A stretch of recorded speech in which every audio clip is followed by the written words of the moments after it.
এই তো সেই দিনের কথা যেদিন ডাক্তার তোকে দেখিয়ে আমায় জিজ্ঞেস করেছিল, আচ্ছা বল তো তোর ছেলে হয়েছে না মেয়ে হয়েছে।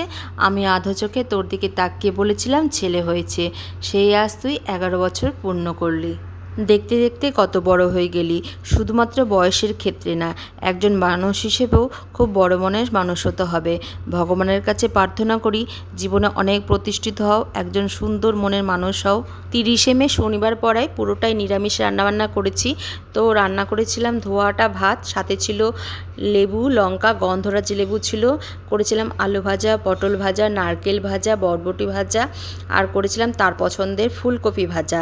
সাথে ছিল সোনামুগ ডাল, পনির মশলা যেটাও আমার ছেলের ভীষণ পছন্দের, পায়েস, স্যালাডে ছিল শুধুমাত্র শশা, দিয়েছিলাম 5 রকমের মিষ্টি, আম লিচু যেটা আমার ছেলের ভীষণ পছন্দের, সাথে দিয়েছিলাম একটু কোল্ড ড্রিঙ্কস চিপস। এই ছিল তার বাবা মার তরফ থেকে তার জন্য ছোট্ট আয়োজন। আর গিয়েছিলাম সন্ধ্যাবেলাতে বজরংবলীর মন্দির, তো সেখানে প্রণাম করে এসেছি, সেখানে সামান্য ভিডিও নিতে পেরেছি ভিড় হওয়াতে।